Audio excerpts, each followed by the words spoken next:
வணக்க மக்களே, சற்று முன் வெளியான செய்தி ஒன்று வெளியாகலாம். விஜயகாந்தை அண்ணன் என்று சொன்னால் மட்டும் போதுமா? முதலில் இதை கற்றுக்கொள்ளுங்கன விஜய்க்கு பிரேமலதா அட்வைஸா? வாங்க வீடியோவை முழுமையாக காணலாம்.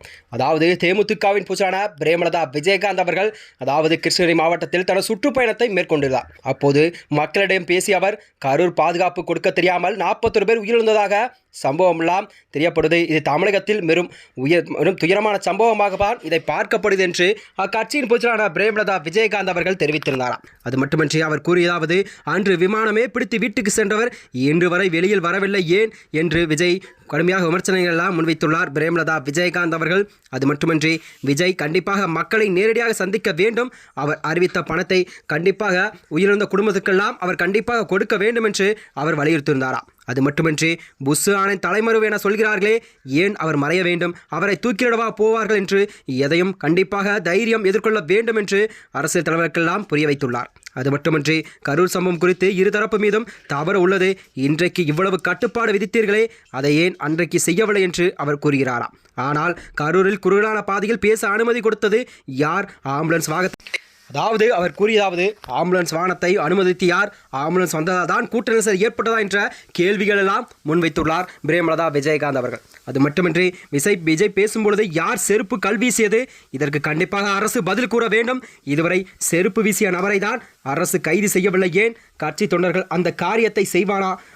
உள்ளூரோடிகள் தான் அத்தனை காரியத்தையும் செய்துள்ளார் என்றும் யார் மறைத்தாலும் கண்டிப்பாக ஒரு நாள் உண்மை வெளிவரும் என்று பிரேமலதா விஜயகாந்த் அவர்கள் தெரிவித்திருந்தாராம். அது மட்டுமின்றி கூட்டத்தை கட்டுப்படுத்திய பேதிய காவல்துறை இல்லை, ஆட்சியாளர்களும் வருகிறார்கள் என்றால் கண்டிப்பாக 10,000 போலீசார் அங்கு குவிக்கப்பட்டிருக்க வேண்டும் என்று அவர் வலியுறுத்துகிறாராம். அது மட்டுமின்றி குறித்த நேரத்தில் விஜய் ஏன் வரவில்லை?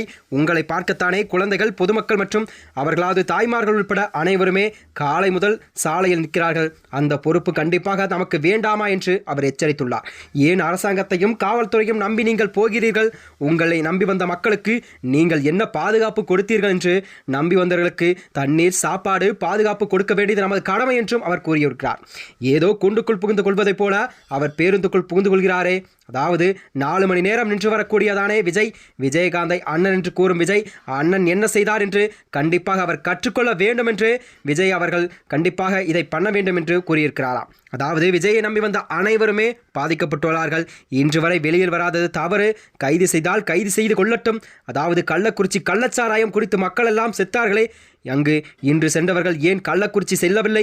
இது அனைத்துக்குமே பின்னால் கண்டிப்பாக அரசியல் பின்புலம் உள்ளது என்று அவர் அடுக்கடுக்கான குற்றச்சாட்டுகளை எல்லாம் முன்வைத்தாராம். அது போன்றுதான் மேலும் தேமுதிகவானது வருகின்ற 2026 சட்டமன்றத்தில் யாருடன் கூட்டணி அமைக்கப் போகிறது என்பது ஒரு கேள்விக்குறியாக இருந்தது.